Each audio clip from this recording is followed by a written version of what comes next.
What's going on, Not Move Nation? Welcome to the Not Move podcast. Today is February 23rd at 8:55 a.m. Eastern Time. I'll just be breaking down the basketball games for today. There's only 3 games on, so it'll be a pretty quick show. Thank you to the supporters, subscribers, followers. We really do appreciate you guys. Also, thank you to our sponsors, BetUS, MyBookie.ag, Walmart.com, Open Goal, the MLB and NFL Pro Shops, and W Energy Drinks. All right. I didn't look too much into these injuries, but I'm looking at rotowire.com right now, ROTOwire.com, which looks like Isaiah Stewart for the Pistons is still suspended. Let's see what else they got here. Kyle Anderson for the Grizzlies is doubtful today. Alama for the Grizzlies is out today due to a knee issue.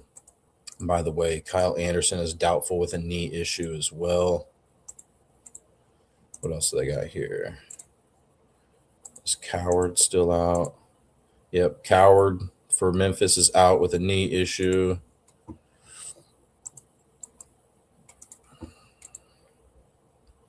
And what about this Utah and Houston game?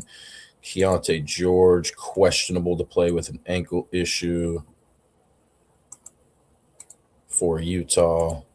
Nurkic is out with a nose issue for Utah today. And then Tate is out for Houston with a knee issue. Obviously, there's still some more things that could pop up throughout the day, but that's what they have right now on rotowire.com. Also, Lindy Waters is questionable with a knee issue for San Antonio tonight. Cool. So the first game, we have the Spurs at Pistons. The Spurs are on an 8-game win streak. Pistons 5-game win streak. Neither of these teams played yesterday. Detroit has won 2 regular season games in a row against the Spurs.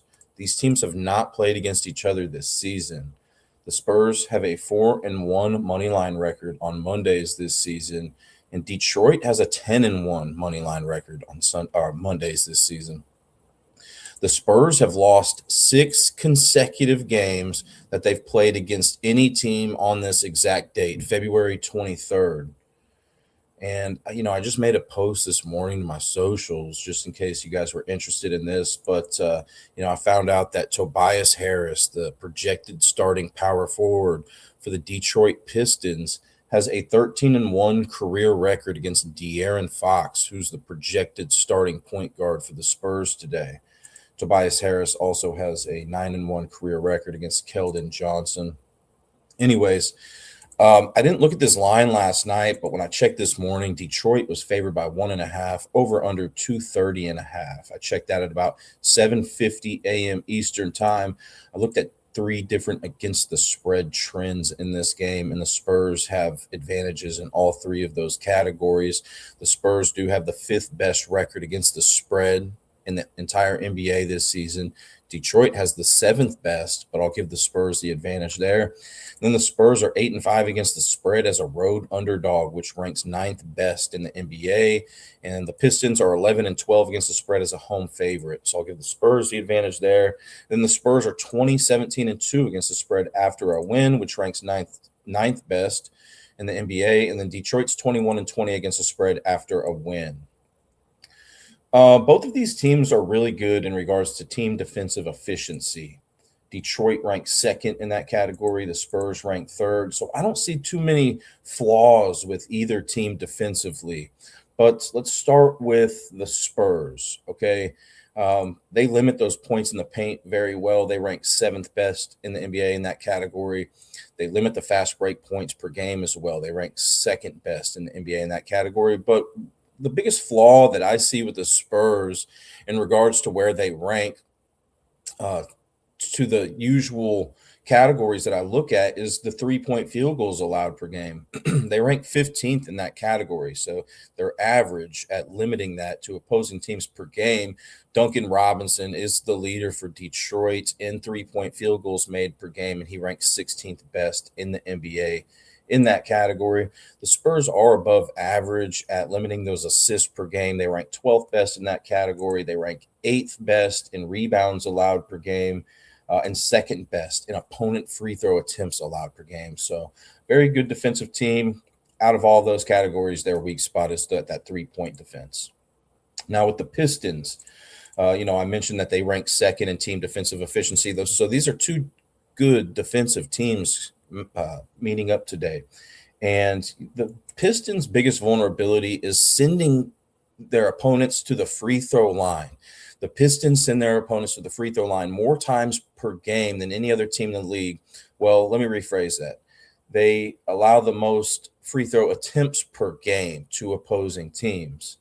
And Wembanyama for the Spurs is the leader for the Spurs in free throw attempts per game. He ranks 10th best in the NBA, followed by Castle, who ranks 23rd, and then De'Aaron Fox, who ranks 51st. So if you guys do like any of those players, going over their point total today, I do think that they could get some relatively easy, looks at the free throw line to get those points. But, Detroit, other than that, I mean, they rank third in points in the paint allowed per game, fifth in fast break points allowed per game, eighth best in 3-point field goals allowed per game, first in assists allowed per game, fifth in rebounds allowed per game. So, should be a pretty good matchup here. Also, I just wanted to mention that Cade Cunningham has not had a triple-double in his only career game against the Spurs, but he did have a double-double in that game. All right. And then we have the Sacramento Kings at Memphis Grizzlies. The Kings are on a 16-game losing streak. Memphis is on a 1-game losing streak. Neither of these teams played yesterday. Memphis has won 3 regular season games in a row against Sacramento. They've played against each other 3 times this season. Obviously, Memphis won all 3 of those games. The first meeting was on November 20th at Memphis, like it is here today, and Memphis won that game by a final score of 137-96. The second meeting was on November 30th at Sacramento, and Memphis won that game 115-107. The most recent meeting was on February 4th at Sacramento, and Memphis won by 4 points, 129-125. Sacramento has a 2-3 money line record on Mondays this season. Memphis is 2-6 on the money line on Mondays this season. Also, Memphis has lost 5 consecutive games that they've played against any team on this exact date, February 23rd. So if that trend continues today, the Kings break their streak, their 16-game losing streak. I do want to mention that Jalen Wells, the projected starting small forward for the Memphis Grizzlies, scored his career high against the Kings on January 3rd of 2025. He scored 30 total points, but that game was in Sacramento. This one tonight is in Memphis. When I checked at 7:51 a.m. Eastern time this morning, Memphis was favored by 4.5 with the over-under set at 232.5. I looked at 3 different against the spread trends, and Memphis wins all of those trends. Sacramento is the worst team against the spread this season. Memphis is the 9th worst, but I'll give Memphis the advantage there. Memphis has the 10th best against the spread record as a home favorite. They're 7-6 against the spread as a home favorite. Sacramento's 10-18 against the spread as a road underdog, which ranks 2nd worst in the NBA. And then Sacramento has the worst against the spread record after a loss. They're 16-29 against the spread after a loss. Memphis is 17-16 against the spread after a loss. Let's start with Sacramento's defense here, or lack thereof. They rank 28th in team defensive efficiency, so there's not too many teams that are worse in that category. They allow the 3rd most points in the paint per game to opposing teams. From my understanding, Edey and Morant are still going to be out in this game. Those are the leaders for Memphis in points in the paint per game. But then, usually I only look at the top 50 in the NBA. in these categories. But since those guys are out and I had a little bit of extra time this morning, I went ahead and looked, Alama, who I think I said was out, he's the next man up. And then it's Ty Jerome. So I believe out of available players today for Memphis, Ty Jerome is the leader for this team in points in the paint per game. He ranks 107th best in the NBA. So there you have that. Sacramento, they limit those fast break points per game pretty well. They rank 11th best in that category. They're not extremely vulnerable to that 3-point shot. They rank 13th. So they're actually a little bit above average in limiting those 3-point field goals made per game to opposing teams. But they do rank 6th worst in assists allowed per game to opposing teams. Cam Spencer is the leader for Memphis in assists per game and ranks 25th best in the NBA in that category. Sacramento is also slightly below average at limiting those rebounds per game to opposing teams. Alama is the leader for Memphis in rebounds per game, but since he is out today, if you like anybody else from Memphis for the rebound props today, you have that working for you. Sacramento does allow some free throw attempts per game. They rank 26th in free throw attempts allowed per game to opposing teams. So Alama is the leader for Memphis in free throw attempts per game. But, I keep mentioning his name, but he's out today, according to rotowire.com. But the next man up is going to be Jalen Wells, who ranks 93rd best in the NBA in free throw attempts per game, and then Coward, who ranks 96th. And then let's talk about Memphis defense a little bit. They rank 17th in team defensive efficiency, so slightly below average. They rank 15th in points in the paint allowed per game, so right at that average mark. With Sabonis being out today, Renaud ranks 73rd best in the NBA in points in the paint per game, Raynaud. And then Keegan Murray ranks 92nd best in the NBA in points in the paint per game. Memphis, they rank 7th in fast break points allowed per game, so they're pretty good at limiting that. Where they're vulnerable is that 3-point shot. They allow the 4th most 3-point field goals made per game to opposing teams this season, and Malik Monk is going to be that leader today for Sacramento in 3-point field goals made per game, and he ranks 48th best in the NBA in that category. But, before I fire up those Malik Monk props, I would maybe look to see how how Memphis, defends against bench points to opposing teams. I think that information can be valuable. Obviously, a lot of other information too, but just wanted to give you guys a nice foundation to start your day here. And then, Memphis, they rank 21st in assists allowed per game, so slightly below average. Russell Westbrook is the leader for Sacramento in assists per game, ranked 16th best in the NBA in that category. And Memphis is also slightly below average at limiting rebounds per game to opposing teams. They rank 20th in that category. Renaud again, Raynaud ranks 40th best in the NBA, first on the team in rebounds per game for Sacramento. And Memphis does rank 10th in opponent free throws allowed per game, so they're above average at limiting those free throw attempts. Westbrook has had a triple-double for the Kings in 3 of his last 25 career games against Memphis. And then the last game that we have here, let's see, Blessed Up P says he likes Cunningham over 5.5 rebounds today. Asur Thompson under his point line of 9.5 and 8.5, which is plus money on FD. Right on, man. Shout out Blessed Up P. Thank you for those picks, for those leans. And he's not just some random guy that popped up in my chat here. I've known Blessed Up P for a while now, so he's a good guy. Okay, then we have Utah at Houston. I would look into those props a little bit with you today, but I'm a little bit in a time crunch. My apologies. Okay, so this last game, Utah at Houston. Utah 2-game losing streak. Houston 1-game losing streak. Neither of these teams played yesterday. Utah has won one regular season game in a row against Houston. These teams have played against each other twice this season, and the season series is split 1-1. The first meeting was on November 30th at Utah. Once again, this game today is at Houston. But the first meeting at Utah, November 30th, Houston won that game by 28 points, 129-101.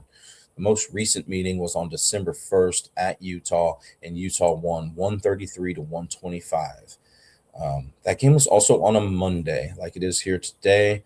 Also, Utah has a 6-5 money line record on Mondays this season. Houston is 7-2 on the money line on Mondays this season. Houston has won 4 consecutive games that they've played against any team on this exact date, February 23rd. And Şengün also, if in case you like his assists today for some reason, he did have his career high in assists at Utah. Once again, this game's at Houston, but at Utah on December 1st, 2025. He had 14 assists in that game. Also, I noticed that Kevin Durant, the projected starting small forward for the Houston Rockets today, has a 14-1 career record against Lauri Markkanen, the projected starting power forward for Utah today. When I checked this line at 7:51 a.m. Eastern time this morning, Houston was favored by 13.5 points, with that over-under being at 228.5.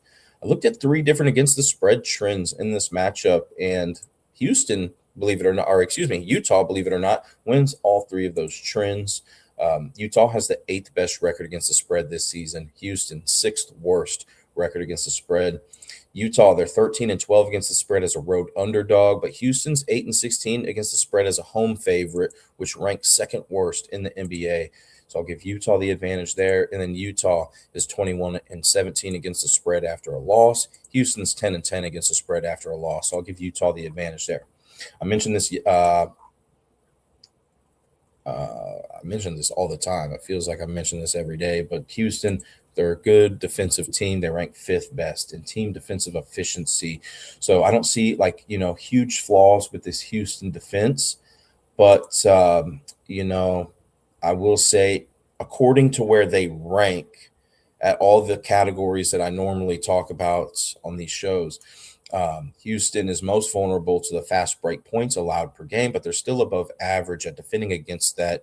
They do rank 12th in that category. So I think, maybe some fast break guys for Utah could take advantage of that today. If you're interested in any Utah props, I would maybe go check at a lot of different things, right? But I'd maybe go check on NBA.com to see who those fast break leaders are for Utah, because I didn't see anybody. Well, I didn't look. Sometimes I just don't look if a team is above average at defending against a specific category, but that is their biggest flaw, according to where they rank. So that's where I think, you could get some value today out of Utah players, and then maybe the points in the paint per game. That's Houston's biggest, 2nd biggest vulnerability, points in the paint allowed per game. They rank 11th best in that category. So those would be maybe some spots that I would try to find some Utah players. But Houston, they rank 4th best in 3-point field goals allowed per game, 3rd best in assists allowed per game, 3rd best in rebounds allowed per game, 6th best in opponent free throw attempts allowed per game. So they're pretty locked down defensively. Utah is the opposite. They rank 30th in team defensive efficiency, so they are poor at, defending. They are the weakest at a couple of areas. 3-point field goals allowed per game. They allow the most per game out of any team in the league. And Reed Shepherd is the leader for Houston in 3-point field goals made per game. He ranks 38th best in the NBA in that category. And then it's Kevin Durant, who ranks 40th. Jabari Smith Jr., who ranks 44th. And then Utah also allows the most assists per game to opposing teams. So Şengün ranks 17th best in the NBA in assists per game, ranks 1st on the team, followed by Amen Thompson, who ranks 31st, and Kevin Durant, who ranks 44th. And then, Utah allows the 2nd most fast break points per game to opposing teams. Amen Thompson is the leader for Houston, ranks 39th best in the NBA in fast break points per game. And then Utah They rank 22nd in rebounds allowed per game, so slightly below average at limiting those rebounds per game to opposing teams. Chingun for Houston ranks first on the team, 12th best in the NBA in rebounds per game, followed by Amen Thompson, who ranks 28th, then Jabari Smith Jr., who ranks 37th. And then points in the paint allowed per game, slightly below average. Utah is. They rank 19th in that category. Chingun is the leader for Houston and ranks fourth best in the NBA in points in the paint per game, followed by Amen Thompson, who ranks 12th. Also, Utah ranks 29th in opponent free throw attempts allowed per game. So they allow the second most free throw attempts per game to opposing teams. Kevin Durant is the leader for Houston, ranks 17th best in the NBA in free throw attempts per game, followed by Chingun, who ranks 24th, and Amen Thompson, who ranks 33rd. Also, Chingun has not had a triple-double in 11 career games against Utah, but he has had a double-double in 6 out of 11 career games against Utah.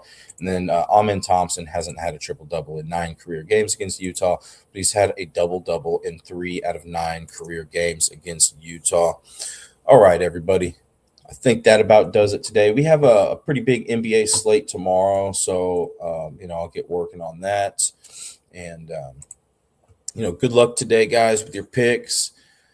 Thank you so much for joining, and I'll see you guys soon. Also, thank you to our sponsors, BetUS, MyBookie.ag, Walmart.com, Open Goal, the MLB and NFL Pro Shops, and W Energy Drinks.